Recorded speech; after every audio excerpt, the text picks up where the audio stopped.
the final Metal Gear Solid game by Hideo Kojima, The Phantom Pain. Big gaming news outlets showered it in praise, while notable YouTubers and less visible critics were understandably disappointed. So is this such a polarizing title that one can only like or dislike it? Or is there a view that's more balanced? It's been long enough after release that the game has probably been spoiled for you, so this review will be no different. Click this annotation if you want to skip past the story bits. Without missing too many words, Metal Gear Solid 5: The Phantom Pain is a fun but deeply flawed game. Its biggest flaw is that it's missing the final chapter. It's not finished. Then again, that seems to be the standard for AAA development these days. The story is ridiculous, but has some tasteful moments that focus mainly on character development, most notably Quiet. I can't really fault the story for its absurd sci-fi angle that explains people having superpowers, as this is a Hideo Kojima game. It's like going to a Tarantino film and complaining about how excessive the violence is. What did you think you were going to get from the story? Another Metal Gear Solid 3? Not in this lifetime, and not on purpose. When it comes to the story, it feels that those who were most critical of it was a result of the ending, which is bizarre as Metal Gear Solid 2 also pulled a bait and switch, and there were several hints in MGS5 that Venom Snake wasn't the real big boss. While Raiden in MGS2 was put in an effort to attract female players, some fans will defend this move as some sort of meta commentary, whereas in the case of Venom Snake being a double, people felt cheated. The reveal works perfectly with the series story and explains how Solid Snake was able to defeat Big Boss twice, once in the original Metal Gear, and a second time in Metal Gear 2 Solid Snake. The final message from Big Boss to Venom Snake made the entire experience feel very personal. If we were as bold as to engage in meta commentary, the ending scene where we listen to the tape from The Man Who Sold the World could be likened to a message from Kojima himself to the player. Now do you remember who you are, what you were meant to do?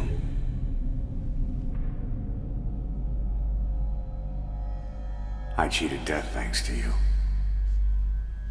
And thanks to you, I've left my mark. You have too. You've written your own history. You're your own man. I'm Big Boss. And you are too. No, he's the two of us together. Where we are today, we built it. This story, this legend, it's ours. We can change the world and with it the future. I am you and you are me. Carry that with you wherever you go. Thank you, my friend. From here on out, you're Big Boss.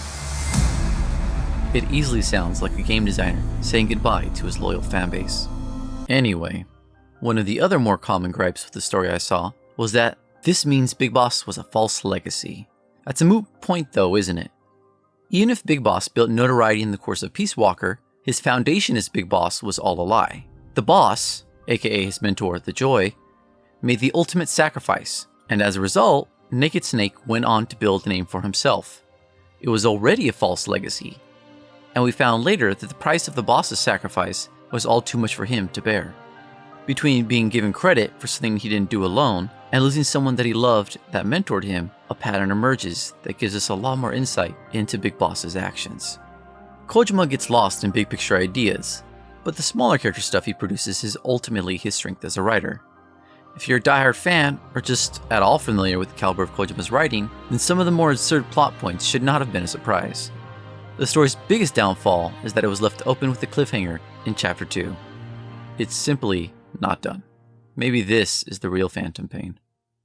The game is different from past games in that there's less of an emphasis on stealth, and some of the story missions completely abandon the idea. Was this bad though? While I love the past games, there were times where waiting for alert cooldowns became a drag, and Phantom Pain subverts this easily. I'm a sucker for games that give me a variety of options in how to play, and have a robust system to manipulate. The Metal Gear Solid series has always done this, and Phantom Pain does not fail the trend.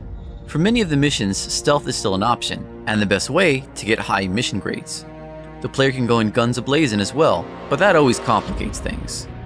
The chicken hat and reflex time are obvious features that dilute the experience, but can thankfully be turned off.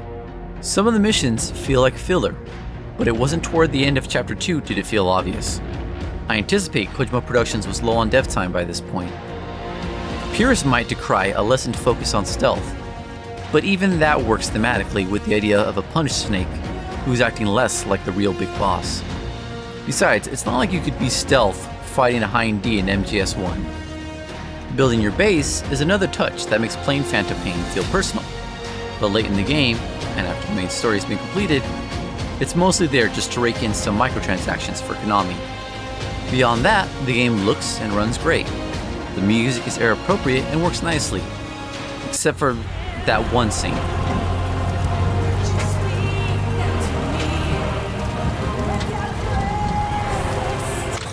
Metal Gear Solid Online was a mess though. Only thing that feels worth playing is the Bounty Hunter mode. Overall, Metal Gear Solid 5, The Phantom Pain, is a very enjoyable, albeit an incomplete game.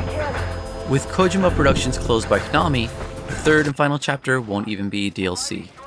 If the player goes back to try and complete all side objectives for missions, the player can easily clock in over 60 hours of gameplay. Given how polarizing it seems to be, it's probably best just to get the game on sale. If you care a lot about the story, you might be disappointed. If you don't mind somewhat uneven design concepts, like a sandbox stealth game that lets you act like Rambo, you'll probably like it. Take care. Until next time.